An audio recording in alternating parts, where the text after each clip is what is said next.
selalu menunjukkan keberpihakan kepada saudara-saudara kita yang kurang beruntung.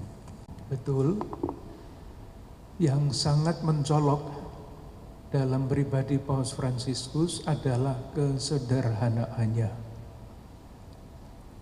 Kesederhanaan itu tercermin juga di dalam yang tadi ditanyakan, simplifikasi penyederhanaan upacara pemakaman Paus. Jadi bukan hanya ketika beliau masih ada di antara kita, beliau itu sederhana, tetapi bahkan ketika beliau sudah berpulang, tidak ingin upacara pemakamannya itu menampilkan kemegahan.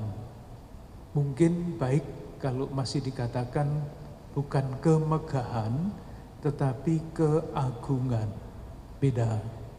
Dan keagungan itu justru itulah yang tampak di dalam pribadi Paus Fransiskus. Jadi beliau itu agung, mulia, bukan karena kekuasaan yang beliau punya sebagai kepala negara, tetapi justru kesederhanaannya. Dan kesederhanaan itu tampak di dalam pilihan-pilihan hidupnya.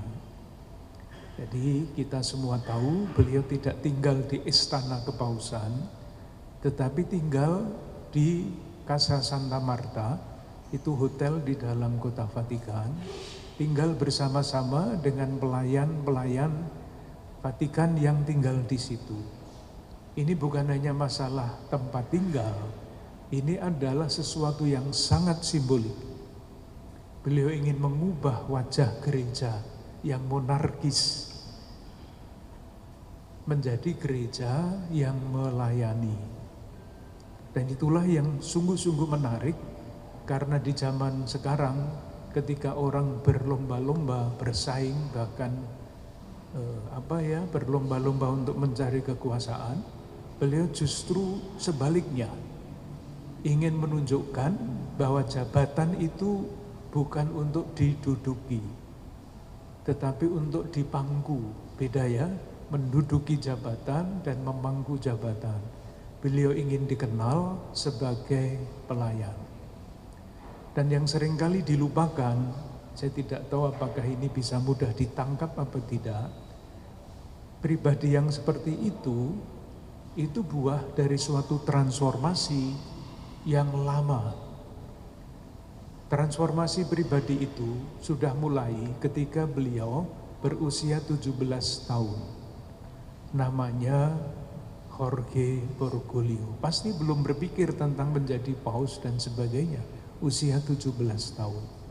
Yang menentukan hidupnya, ini seringkali sulit untuk dipahami, yang menentukan hidupnya adalah pengalamannya akan Allah.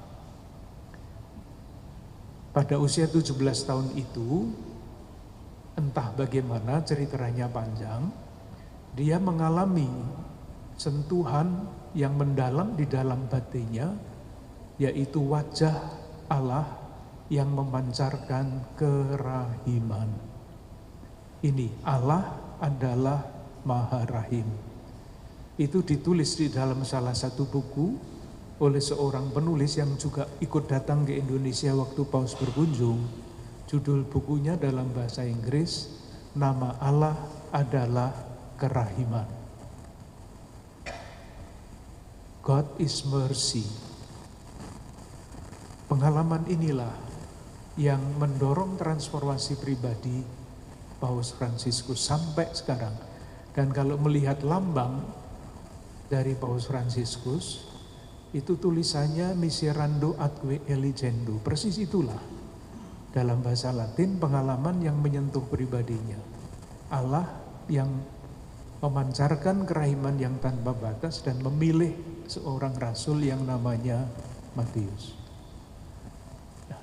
Pengalaman dasar itulah yang menentukan pilihan-pilihan hidupnya. Maka jangan heran kalau dari segi yang paling sederhana sampai segi-segi yang paling penting, pilihannya itu jelas, keberpihakan kepada saudara-saudari kita yang terpinggirkan. Pilihannya selalu begitu. Jadi misalnya ketika beliau menjadi paus pertama kali keluar dari Vatikan, beliau pergi ke mana? Ke suatu pulau di Italia Selatan yang namanya Pulau Lampedusa. Pulau Lampedusa itu seperti Pulau Galang tahun 70-an di sini, tempat para pengungsi berlabuh dari Afrika masuk ke Eropa untuk mencari hidup yang lebih baik. Tidak semua pengungsi bisa mendarat di Pulau Lampedusa itu. Banyak yang tenggelam di laut. Maka pada waktu pergi ke sana, itu sudah pilihan keberpihakan. Berpihak kepada saudara-saudara kita pengungsi mencari hidup yang lebih baik tetapi tenggelam. Sehingga ia merayakan Ekaristi, ibadah, altarnya itu perahu yang rusak yang dipakai oleh para pengungsi itu. Pilihan. Sama dalam hal yang paling sederhana juga, kalau beliau merayakan ulang tahun, yang diundang bukan pejabat-pejabat Vatikan. Yang diundang adalah pengemis-pengemis yang kalau malam hari tidur di lapangan Santo Petrus itu. Pilihan sepatunya juga sama.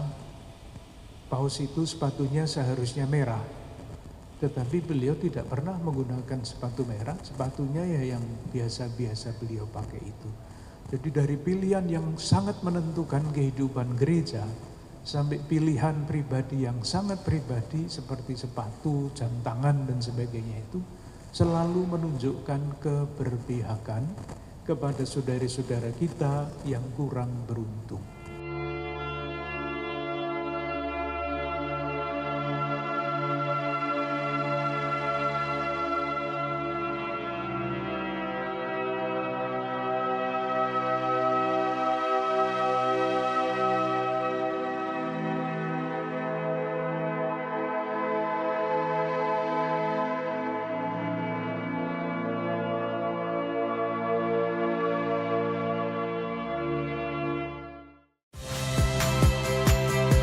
Saya Magister Tarigan.